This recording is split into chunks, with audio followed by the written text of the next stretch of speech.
Welcome back to the channel, and today we're doing another comparison video, and this time it's the Outcast 4S V2 and the OG Maxx. We'll take an up-close look at each truck here at the RC Roundtable, just to give you guys an idea of the anatomy of each truck and the build quality. And of course, we'll have some run footage. So with that being said, let's go ahead and start off with the Outcast 4S V2. All right, so taking a closer look here at the Outcast, we'll check out the body first. A really thick, durable Lexan, really durable. So far it's held up to my abuse. We've had plenty of wreck outs here with the truck, and the body's held up nicely. We do have this roll bar here to protect your roof of the truck should you land upside down. Overall, I like the color of the body, and the decals that Arma has chosen look pretty sick. So pretty pleased with the body itself. It's held up nicely. Taking an up close look here at the chassis. We have our motor, heat sink, and fan. Our ESC with a built-in fan here. Here's your on and off switch. So most of our components are here on the right side. And of course we do have our battery compartment here. The straps are okay. I haven't had any issues with them. It is kind of tedious getting the battery in there and then kind of strapping these wires down in there with it to keep everything tidy when you run. But other than that, it serves its purpose. We do have a nice aluminum chassis brace here. That's something you don't see with most monster trucks at this price point. We also have front and rear sway bars. So that's a good feature. Also something you wouldn't see on a monster truck with this price. Nice D-boot tires. The tires hold up really good. They really grip the ground. They work pretty good on the street as well. Got our nice black rims with a 17mm hex. So that's also an advantage that the Outcast 4S V2 has over the Maxx. Nice wing in the back with our wheelie bar mounted here. This is held up pretty well considering the fact that I've landed on that wing a few times coming off the ramp. Pretty cringy, but it held up, so that's good. We do have aluminum bodied shocks, and they are adjustable via shock spacers. We have nice big plastic drive shafts. Those have held up pretty well. No issues there. The performance of the Outcast 4S V2 is really something special. Arma markets this truck as a stunt truck, and it's definitely a stunt truck. Back flips for days, wheelies for days. I really enjoy driving this one. Handles really well into turns, and as you can see, it is pretty wide for a 1/10 scale. So that helps it a lot into turns. We're not traction rolling as much. So overall, I really do like the Outcast. One thing that I'm kind of confused about though, is we have this chassis brace here on the top of the chassis. That's all good, you know. I mean, that helps with durability, especially coming off the ramp. But our chassis underneath is plastic. It's made of a plastic material. Now it's durable for what it is, but I'm a little confused as to why Arma didn't also maybe put an aluminum chassis plate here to kind of balance out the durability, because you've got plenty of durability here on top, but on the bottom, strictly plastic. So I'm kind of wondering, that's kind of a weird design decision. And I'm pretty sure it had to do with the price point, but still I would have much rather paid a little more money to get that extra durability under here. I have seen a lot of videos where people are kind of, you know, destroying the underside of their chassis there. And I think this may be the culprit. Having a chassis brace on top and nothing here on the bottom to kind of even out that durability. It may be an imbalance. I'm not sure. I haven't had that issue yet, so knock on wood, but I'm just saying, kind of a weird design decision there by Arma.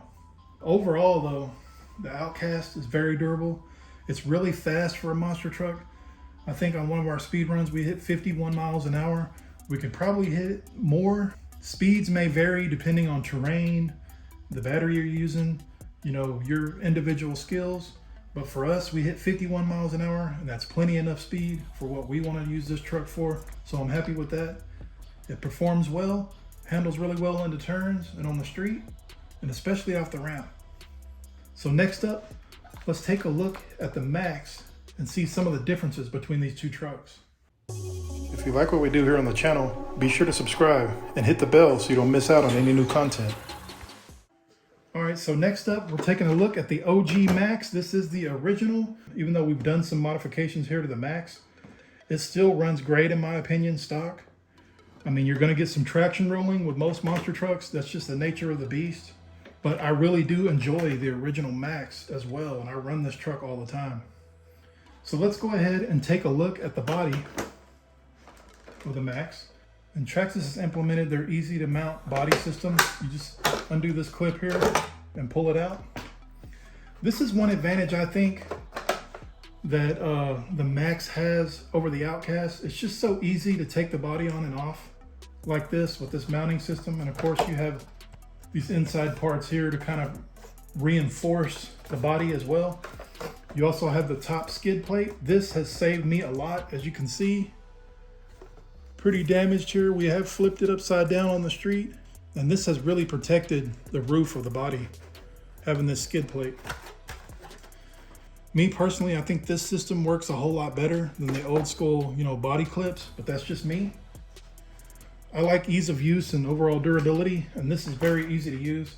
So I think a leg up as far as the body mounting system goes to the Maxx over the Outcast. Taking a look here at the chassis of the Maxx, we did add the LED system, the front and rear LEDs, and we have upgraded, to the wide kit. And of course, we're using the sledgehammer tires that come on the Maxx V2. Other than that, it's purely stock, no gearing upgrades. We haven't changed the gearing on either one of these trucks. Very rarely will I change the gearing on my monster trucks. I'm just not interested in messing with that because I use these trucks to bash. I don't really take them on road much unless I'm making a video for you guys as far as, speed run goes or whatnot. But you have your motor with a fan here on top, your ESC with a built-in fan here, your receiver, your servo right here down the middle. Another aspect of where the Maxx kind of has an advantage is right here we have one single battery connector. Also, it's real easy to mount your battery with this system here. You just unclip it, place your battery, and close it back. So it's real easy to get your battery in and out, real easy to put the body on. So I think that's kind of where the Maxx has the advantage over the Outcast.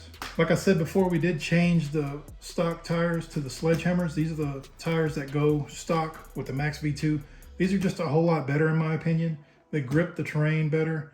They're better on the street for sure because they balloon a whole lot less than the original stock tires. So we did end up doing that. As far as build quality goes, the Maxx is a tank. I'm telling you guys, it's like a mini version of the X Maxx. You have this one whole piece for your chassis, and shock mounts are all integrated into this one piece, which I think is what the Maxx's secret to being so durable is. This is all integrated into one piece. The Maxx also has plastic drive shafts, and where it has a disadvantage over the Outcast 4S V2 is we do not have 17mm hex. We have the original wheel nut with this kind of colorful adapter here that goes in the tire. I'm not really sure for the price point when I paid for the Maxx here, over $500, close to $600. I'm not sure why they didn't include 17mm hexes out of the box. So that's kind of strange to me. I know why they did it, to save on cost. But if you're saving on cost, price your RC accordingly is all I'm saying. Now we do have aluminum bodied shocks, and these are actually threaded. So we're not using shock spacers. Another advantage that the Maxx has as far as build quality goes over the Outcast 4S V2. So we do have threaded body shocks and not shock spacers. Overall, the Maxx original handles really well. It even handled pretty good out of the box before the wide kit. But for me personally, I think it runs a whole lot better with the wide kit. It actually looks a whole lot better, in my opinion. But more importantly, we're getting less traction rolling. We're getting better handling off-road into turns with the wide kit installed. So I personally think it was necessary for the wide kit, and I'm glad I did it. So we'll go ahead and do a size comparison here with the Outcast and the Maxx. We have the Outcast 4S V2 here on the left and the Maxx on the right. Even with the Maxx having the wide kit, the Outcast is still substantially wider than the original Maxx. The Maxx seems to be slightly longer, not by much, but slightly longer than the Outcast. And it looks like both trucks are about the same height. So you can only imagine how much wider the Outcast would be over the Maxx had we had not installed the wide kit.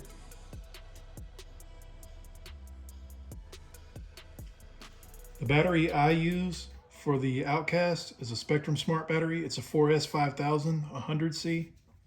The battery I run with my Maxx is a 4-cell 5000. It says here 25C sustained with a 50C burst.